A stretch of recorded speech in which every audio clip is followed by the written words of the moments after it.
Hello, good morning guys. तो आज का हम लोग का टॉपिक है नर्वस सिस्टम। जो सारी एक्टिविटीज हम लोग करते हैं, जो भी सारी एक्टिविटीज वर्क करते हैं, वो सारे फंक्शंस कौन कंट्रोल करता है? ब्रेन। तो हमारा जो नर्वस सिस्टम है हमारे लाइफ का एक बहुत इंपॉर्टेंट क्या है, सिस्टम है। तो हमारा आज का टॉपिक है नर्वस सिस्टम। आज का टॉपिक है नर्वस सिस्टम। नर्वस सिस्टम को टू कैटेगरीज में डिवाइड किया गया है। पहला central nervous system, nervous system central nervous system and peripheral nervous system, peripheral nervous system. इसको हम लोग शॉर्ट में बोल सकते हैं सीएनएस और इसको पीएनएस। तो मैंने यहाँ बताया नर्वस सिस्टम को टू कैटेगरीज में क्लासिफाई किया गया है। पहला central nervous system and peripheral nervous system.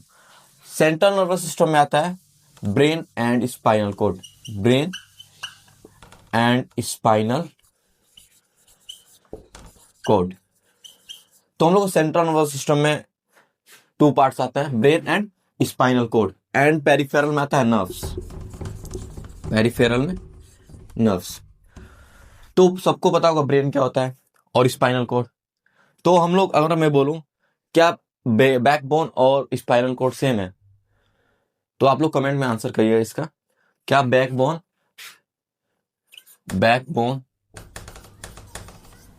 Spinal cord same है? नहीं, ऐसा नहीं होता है। बैकबोन के अंदर स्पाइनल कोड होता है जो डायरेक्टली किससे कनेक्ट होता है? ब्रेन से। किससे? ब्रेन से। तो स्पाइनल कोड को कौन प्रोटेक्ट करता है? बैकबोन। वो बैकबोन के अंदर होता है स्पाइनल कोड और डायरेक्टली किससे कनेक्ट होता है? ब्रेन से। चलिए इसको नोट कर लीजिए। Brain clear, spinal cord. Nerves क्या होता है? जो इंफॉर्मेशन को ले जाते हैं। जैसे ब्लड वेसल्स होते हैं, वो क्या करते हैं? ब्लड का ट्रांसपोर्ट करते हैं। तो नर्व्स जो होते हैं वो इंफॉर्मेशन को कहाँ तक ले जाते हैं?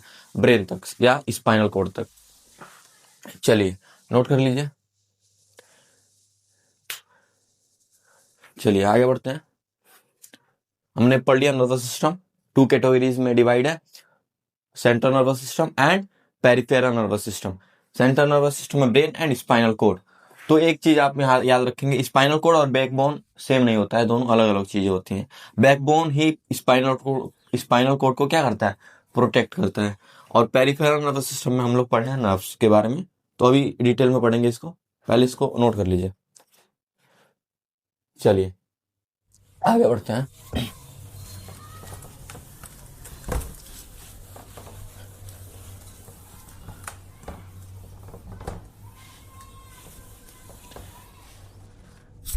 जो हमारा नर्वस सिस्टम होता है वो किससे बनता है? नर्व सेल या न्यूरॉन से। न्यूरॉन वही जो इंफॉर्मेशन ट्रांसपोर्ट करते हैं या ट्रांसमिट करते हैं। नर्व सेल या न्यूरॉन से कौन बनता है? Nervous tissue. नर्वस टिश्यू से क्या बनते हैं? नर्वस सिस्टम के जो पार्ट्स होते हैं, brain, spinal cord and nerves. तो जैसे हम लोग पढ़े थे, सेल से क्या बन रहा था? टिश्यू। क्या बन रहा था? टिश्यू से क्या बन रहा था? ऑर्गन बन रहा था। पढ़े थे कि नहीं हम लोग? उसी तरह नर्व सेल या न्यूरॉन से क्या बनता है? नर्वस टिश्यू से क्या बनता है? Brain and spinal cord and nerves. चलिए, तो एक हम लोग स्ट्रक्चर बनाएंगे, न्यूरॉन का एक स्ट्रक्चर बनाएंगे।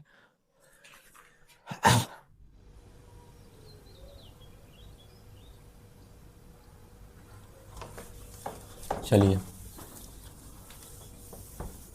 जैसे एक्सक्रेटरी सिस्टम में बोला गया किडनी में nephron is the structure and functional unit of kidney, उसी तरह हम लोग यहाँ बोल सकते हैं नर्व सेल जो होता है नर्वस सिस्टम का क्या है? एक फंक्शनल एंड स्ट्रक्चरल यूनिट है। चलिए, तो एक न्यूरॉन का हम लोग स्ट्रक्चर बनाएंगे यहाँ पे।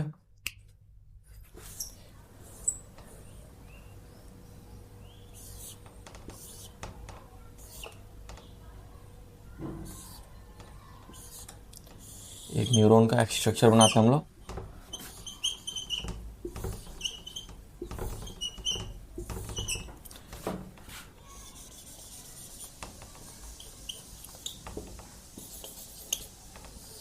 बुक खोल के पढ़ते हैं नर्वस सिस्टम। यहां मैंने बना, ये होता है साइटोप्लाज्म। क्या होता है? साइटोप्लाज्म। ये एक न्यूरॉन का स्ट्रक्चर है। किसका स्ट्रक्चर है? न्यूरॉन। लिख लीजिएगा, न्यूरॉन, साइटोप्लाज्म। जो न्यूरॉन होता है उसके साइटोप्लाज्म को और बोल सकते हैं न्यूरोप्लाज्म। क्या बोल सकते हैं? न्यूरो। यहाँ लिख लेते हैं, यहाँ कुछ और लिख देंगे, यहाँ लिख लेते हैं। साइटोप्लाज्म को बोलते हैं, साइटोप्लाज्म है न्यूरॉन का, और इसको बोलते हैं न्यूरोप्लाज्म। क्या बोलते हैं? न्यूरोप्लाज्म। ठीक है। और ये इस स्ट्रक्चर को बोलते हैं डेंड्राइट्स।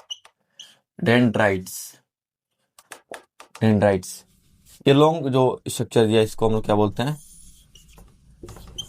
एक्सोन। क्या बोलते हैं? एक्सोन। इसको बोलते हैं synaptic lobe. Synaptic lobe, synaptic lobe. और ये बता दो एक चीज कि यह वीडियो जो है क्लास 9th और क्लास 10th के लिए सफिशियंट है। इसमें जो चीज बताऊंगा सफिशियंट है।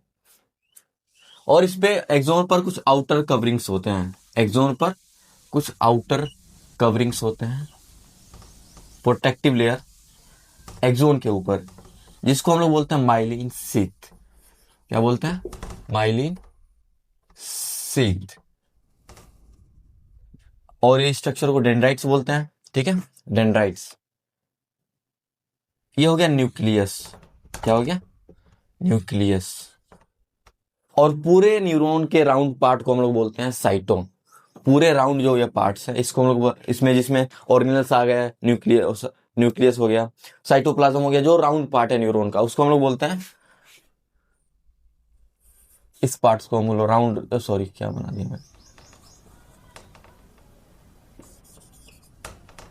ये जो राउंड पार्ट है, ये राउंड पार्ट जो हो गया राउंड, इसको हम लोग बोलते हैं साइटोन, सेल बॉडी, और एक और नाम याद रखिएगा, सोमा। दिख रहा है कि नहीं?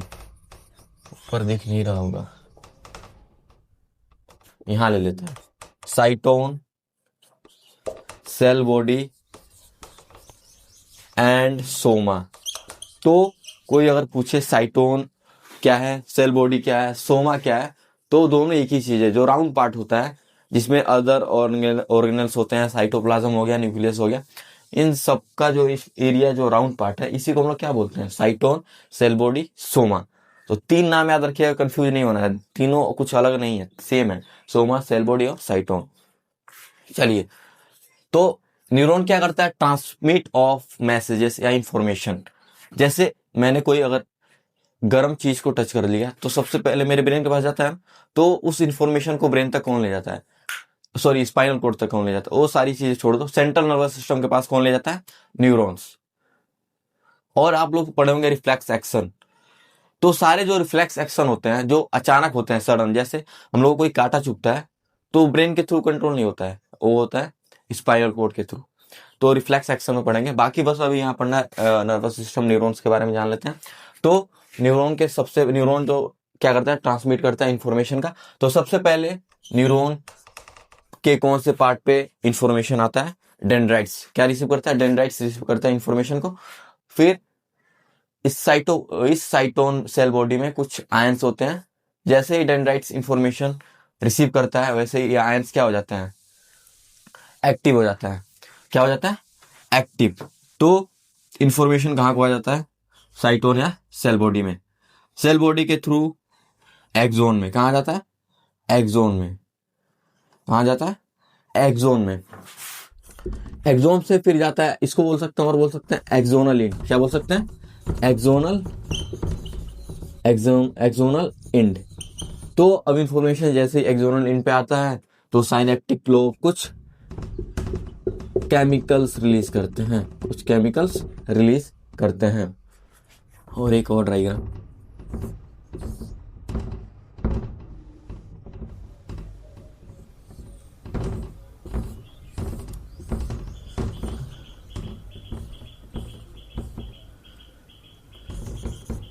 यहाँ समझिए, एक न्यूरॉन थोड़ी होता है। मान लीजिए यहाँ से मुझे इंफॉर्मेशन ले जाना है, तो एक न्यूरॉन थोड़ी होगा, काफी न्यूरॉन एक दूसरे से क्या होंगे, मतलब आसपास एडजेसेंट्स होंगे, ठीक है।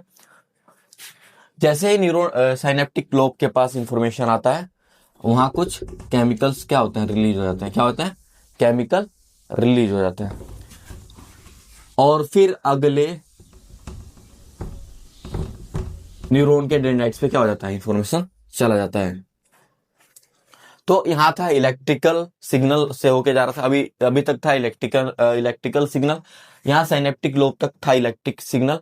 अब जैसे ही दूसरे डेंड्राइट्स यहाँ पे गया साइनेप्टिक लोब पे, अब क्या हो गया, केमिकल सिग्नल्स। क्या हो गया? Chemical signals. अब फिर क्या हो गया, दूसरे डेंड्राइट्स पे चले गए, और फिर यहाँ क्या क्या हो जाएगा, इलेक्ट्रिक सिग्नल हो जाएगा। क्या हो जाएगा? इलेक्ट्रिक सिग्नल हो जाएगा।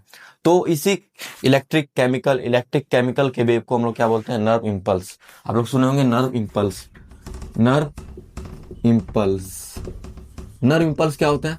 अभी तक तो क्या था, इलेक्ट्रिकल सिग्नल, फिर यहाँ साइनेप्टिक लोब से क्या हो गया, केमिकल सिग्नल्स, फिर केमिकल सिग्नल, फिर कहाँ गया, अगले न्यूरॉन्स के डेंड्राइट्स पे, तो वहाँ क्या हो गया, इलेक्ट्रिकल। तो इलेक्ट्रिकल से केमिकल, केमिकल से इलेक्ट्रिकल, और फिर अगले न्यूरॉन के डेंड्राइट्स पे जाएगा तो क्या हो जाएगा, इलेक्ट्रिकल। तो इसी वेव को हम लोग इलेक्ट्रिकल केमिकल के इस वेव को हम लोग क्या बोलते हैं, नर्व इम्पल्स बोलते हैं, ठीक है। और याद रखो इसमें, तो यहाँ इसी सबसे हम लोग इसको बोल सकते हैं, जो केमिकल्स रिलीज हुए हैं उसको हम लोग बोल सकते हैं neuro transmitter. Neuro transmitter, neuro transmitter, इसको हम लोग बोल सकते हैं न्यूरो ट्रांसमीटर। तो मैंने इसमें क्या बताया कि सबसे पहले डेंड्राइट्स के कौन से पार्ट पे इंफॉर्मेशन रिसीव होता है, तो डेंड्राइट्स, फिर साइटोप्लाज्म, साइटोन में कुछ सेल बॉडी में कुछ आयंस होते हैं जो क्या होते हैं, रिलीज एक्टिव हो जाते हैं। जैसे ही इंफॉर्मेशन डेंड्राइट्स रिसीव करता है, तो साइटोन क्या हो जाते हैं, साइटोन में कुछ आयंस होते हैं वो क्या हो जाते हैं, एक्टिव हो जाते हैं। फिर एक्सोन की तरफ इंफॉर्मेशन जाता है, फिर एक्सोनल एंड, एक्सोनल एंड पे कुछ केमिकल्स रिलीज होते हैं जिसको हम बोल सकते हैं न्यूरोट्रांसमीटर।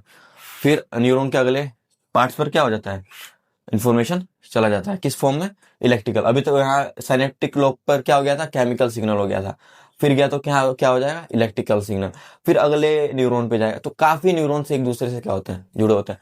और दो न्यूरॉन्स के बीच के गैप को बोलते हैं साइनेप्स। क्या बोलते हैं, साइनेप्स।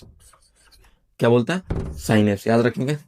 और दो माइलिन शीत, देखो गैप है इधर, दो माइलिन शीत के गैप के बीच, दो माइलिन शीत के बीच जो गैप है उसको बोलते हैं नोड ऑफ रैनवियर। क्या बोलते हैं, नोड ऑफ रैनवियर। क्या बोलते हैं, नोड ऑफ रैनवियर। तो दो न्यूरॉन्स के बीच के गैप को बोलते हैं साइनेप्स, और दो माइलिन शीत के बीच के गैप को बोलते हैं नोड ऑफ रैनवियर। चलिए इसको नोट कर लीजिए।